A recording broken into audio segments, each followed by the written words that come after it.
In order to protect her father, who was being held hostage, Menno, with the Shikigami Madogu implanted inside her, was forced to battle Rekka. Upon discovering the truth, Rekka tried to release Menno and her father from Genjuro's control by destroying the Mugen Madogu.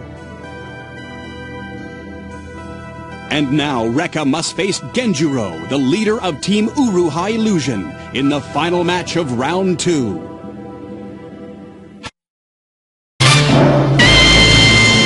Ang nag-aalab na paghuhukom ng isang Flame Dragon. Isang laban na lang po. Oo, ang mananalo sa labang ito ang siyang uusad papunta sa ikatlong bahagi ng laban. Sige na, umakyat ka na rito. Tanda!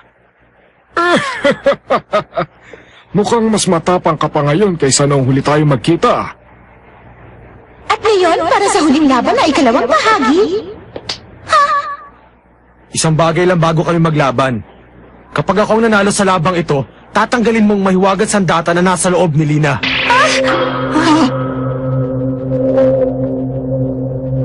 Kung yan ang gusto mo.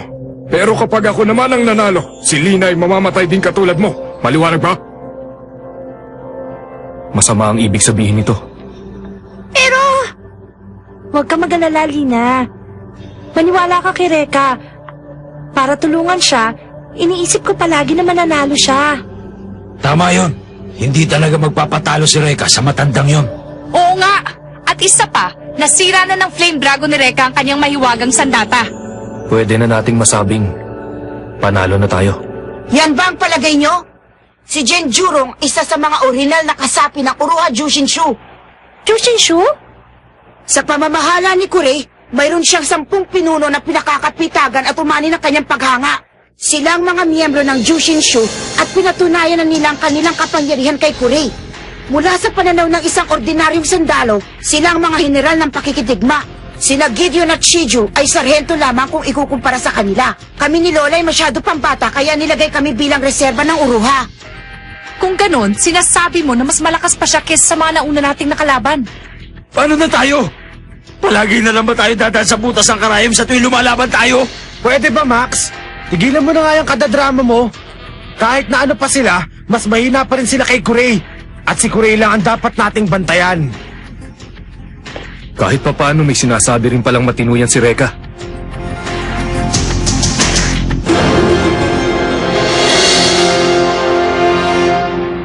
At ngayon mula sa Black Ace sa ikalawang bahagi, huling laban ng Hokage at Uruha Magoroshi. Ang maghaharap, si Genjuro laban kay Rekka Hanabishi. Simulan na!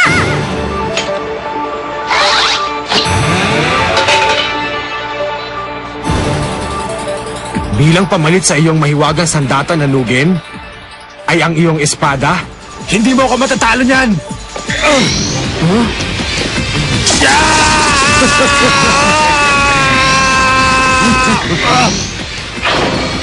Ang bilis niya! Paano ba yan? Nakita ko na ang hangganan ng iyong kakayahan. Rekka, maaaring gumaling ka nga, subalit hindi ka pa rin makakapantay sa aking kakayahan. Ano ka mo? Para sa iyong kaalaman, hindi ko kailangan ng mahiwagang sandata. Panahon na para ipakita ko sa iyo kung gaano ko kagaling! Dumami! Genjutsu Illusion Technique! Dumami ang matanda. Illusion technique? Nakita ko nang minsan ang teknik na yun. Kay Kurei, ginamit din niya ang teknik na yan nung huli namin siyang makalaban ni Rekka. Nililin lang nito ang kalaban upang hindi niya matuntun kung nasan ang totoong gumagawa nito. Pinahanga mo ko, Ginoong Genjuro. Ilusyon lang palang lahat ng ito. Dahil sa ginagawa mong yan, naalala ko tuloy yung ginawa sa amin ni Kurei. Nadare! Danen!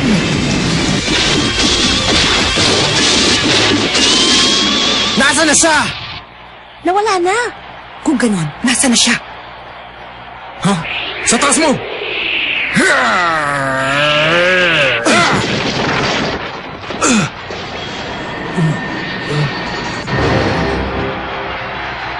Hindi may pagkakaila na isa kang ang alalay ni Kurei. Parehong-pareho kayo ng estilo kung lumaban at mandaya. Diyan ka nagkakamali, Reka.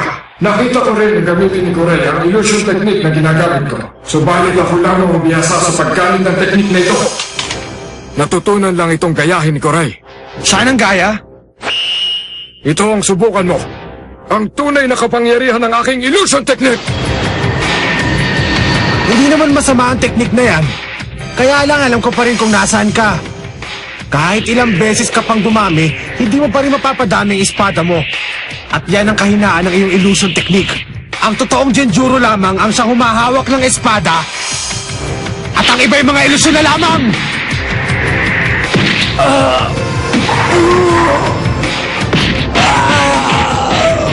Hindi na yata ilusyon. Ang ataking tinatanggap niya. Hindi ako makapaniwala.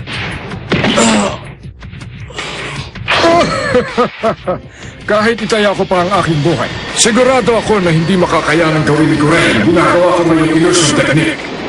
Alam mo ba kung bakit iminungkahi kong patuloy na lumaban ang mananalo?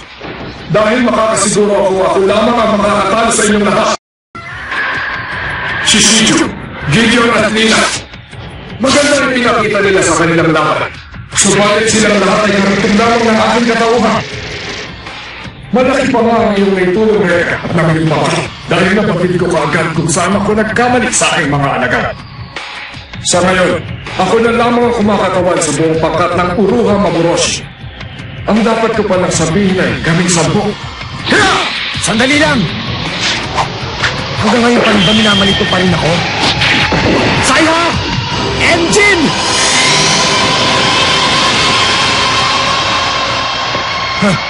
Ano ka ngayon? Ang ganda talaga ng alam mo, Reka. Paano ka nakaiwas? Sa kalagayan mo ngayon, hindi mo pa rin natututunan kontrolin ang iyong sarili. Teka, bitiwan niyo ako!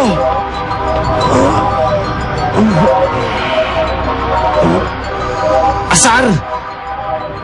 Masama ito. Hindi na siya makagalaw. Paano kung maisipan ni Genjuro na tapusin siya? Delikado. Ano kaya ang gagawin niya? Ewan ko. Iligtas niyo po siya.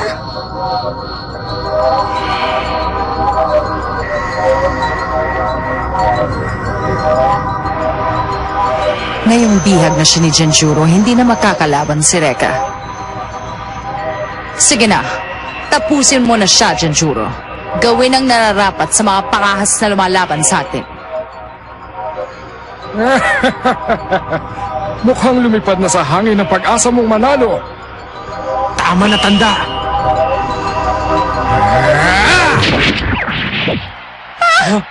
Reka!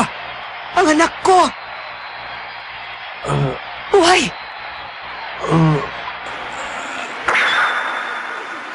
Pero bakit?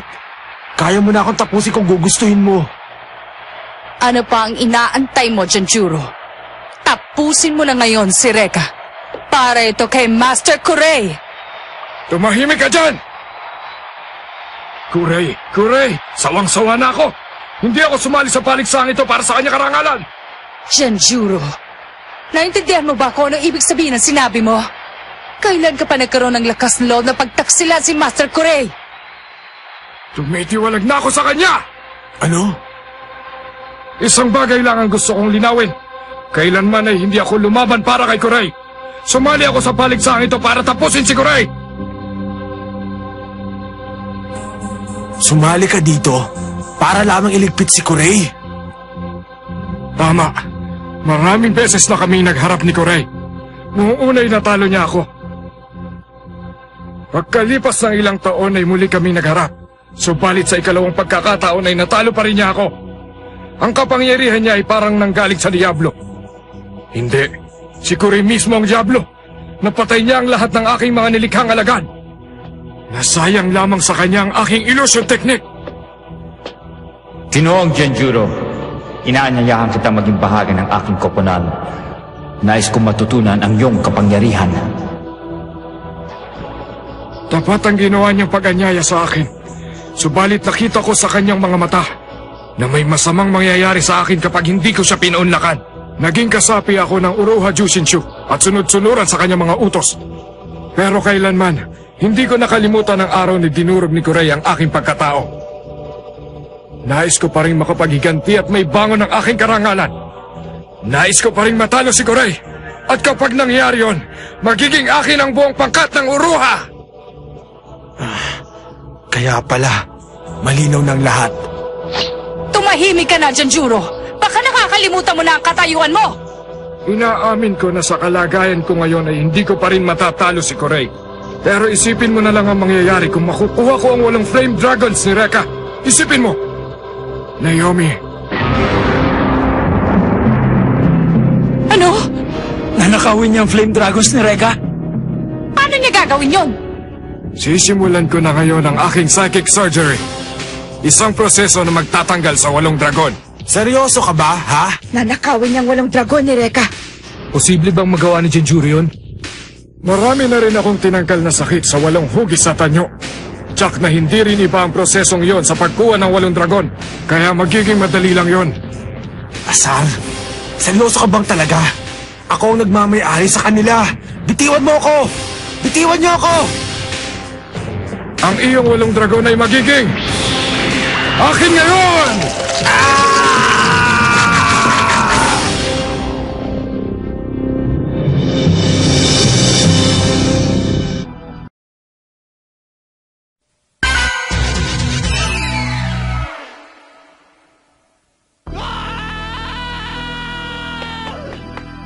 Master Kurey, ano pong gagawin niyo? Kapag nagtagumpay si Genjuro sa pagtatanggal ng 8 dragon kay Rekka, paano na? Lalong magiging masaya.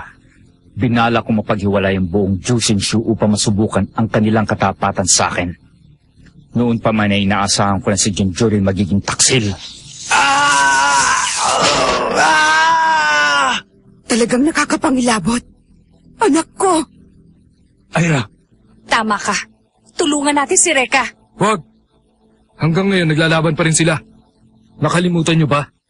Madidisqualify si Rekka kapag tinulungan niyo siya. Kailangan namin siya tulungan. Dahil kung hindi, baka hindi na mabuhay pa si Rekka. Wala na kami pakialam. Manalo man o matalo. Pag natalo tayo, makukuha ni Ginoong Mori si Ana. At tatapusin naman ni Genjuro si Lina. Oh, patuloy pa rin siyang lalaban upang hindi mangyari yun. Sinaksak pa nga niya ang kanyang sarili gamit si Saya upang maiwasan niyang bumagsak ng tuluyan. Nasaan ka na? Magpakita ka sa akin! Eto. Huli ka na! Nakuha ko na ang isa! Anong sabi mo? Ang aking katawan. Nag-aalam! Pinili ako ng dragon upang kanya maging bagong Panginoon. Sa wakas at magkakaroon na rin ako ng sariling aliping dragon! Hindi pwede! Ang dragon ko! Ano ka na ngayon, Rekka? Nais mo bang mawala at masunog ng isa sa 8 dragon na ninakaw ko sa'yo? Tapos ka na! Ang dragon ay akin na ngayon!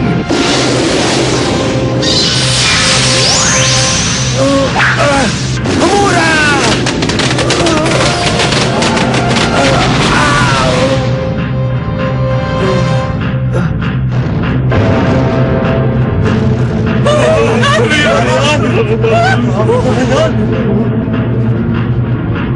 Ngayon ko lang nakita ng ganyang kalinaw ang isang dragon. Yan ang dragon. Sa loob ni Kuya Rekka. At may 7 pa na nasa ilalim ng kapangyarihan niya. Kahanga-hanga ginawa mong pagtawag kay Humura upang protektahan ka mula sa aking dragon. Genjuro, nagsisimula pa lang ang laban. Hambog ka pa rin, bata. Ni hindi mo nga magawang ituwid ang iyong tayo. Totoong sinasabi ng matanda. Kailangan umisip ako ng paraan bago ako atakihin uli ng dragon.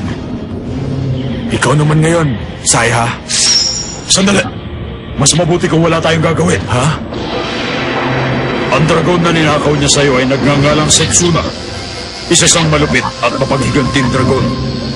Dahil sa ginawa ni Genjuro, ginalit niya ng gusto si Setsuna. Ang tawag sa kanyang alam ay Shun-En. Sa sandaling bumuka ang kanyang mga mata at mahuli ka niya nakatingin sa kanya, madali niyang tatapusin ang iyong buhay. Ha? Pumikit kayo! Dalian niyo kung ayaw niyong mamatay! Ba't tayo pipikit? Sumunod ka na lang! Ang dragon na yan ay si Setsuna. Susunugin niya ang sino mang mahuli niya nakatingin sa kanyang mga mata.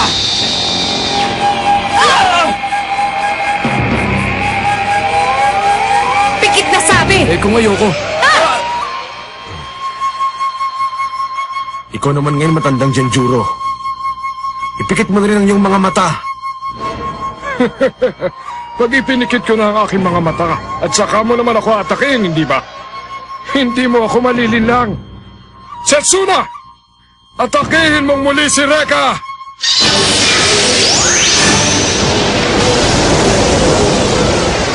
Anong problema? Hindi mo ba ako naririnig? Ang sabi ko ay atakihin mo ngayon si Rekka! Sino kang hampas lupang nag-uutos sa akin? Ha? Ako na ngayon ang iyong bagong Panginoon! Tampalasan! Bakit, Setsuna? Ako ang iyong Panginoon. Magagawa mo bang atakihin ang tao nagpalaya sa'yo?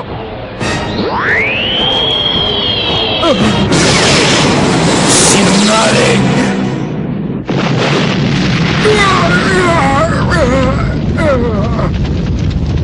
Nasirang lahat ang aking mga balak.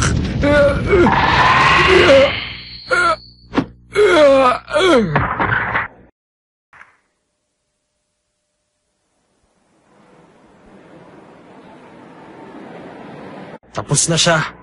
Pwede mo nang sabihin ng nanalo. Dahil hindi na makakalaban pa si Genjuro, ang nanalo ay si Rekka Hanabishi mula sa pangkat ng Hokage. Ang laban sa pagitan ng Hokage at Uruha Maboroshi ay tapos na. Nanalo ang pangkat ng Hokage. Uusad na sila ngayon papunta sa ikatlong bahagi ng paligsahan. Ang galing! Nakalusot na tayo sa second stage! Natalo ng aking bunsong kapatid si Genjuro. Hindi ako nanghihinayang dahil isa siyang dakilang hangal. Hindi niya dapat minaliit ang kapangyarihan ng mga dragon. Walang sino man ang may kakayahang kumontrol sa mga flame dragon. Ang pinili ng dragon ay walang iba kundi si Rekka. Ha? Teka, si Setsuna ba to? Nagustuhan niya ang pagkatao mo. Pero sa palagay ko, sa tingin niya mas magaling pa rin siya sa'yo. Ayoko sa'yo! Ayoko ng psychotic na dragon! Genjuro?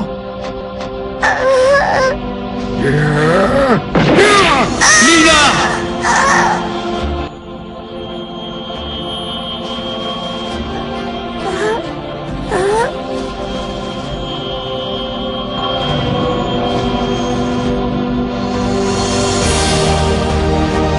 Genjuro, sandali. Si Lina ay bumalik na sa pagiging normal. May reklamo ka pa ba? Dahil sa mahiwagang sandatang ito.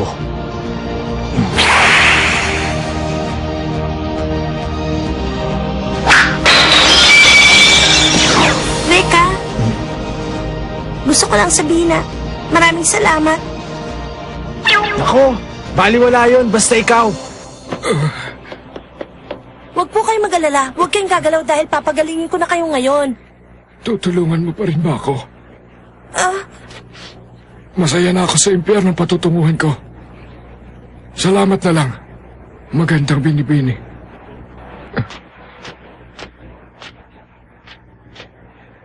Ayoko nang marinig ang tinig mo. Isang malaking pagkakamaling ginawa mo. Sabihin mo sa iyong Master Kurei na magkikita pa rin kami sa impyerno.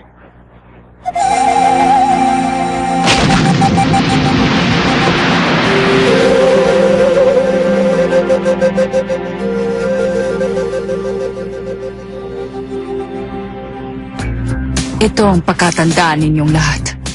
Sa susunod nating pagkikita, magiging tulad niya ang inyong kapalaran. Hanggang sa muli. Nanalo ang pangkat ng Hokage laban sa pangkat ng Uruha Maboroshi. Nalampasan nila ang ikalawang bahagi ng laban. Subalit isa na namang mas malakas sa kalaban ang naghihintay sa kanila. Makakaharap nila ang pangkat ng Uruha Oto, ang pangkat ni Naomi.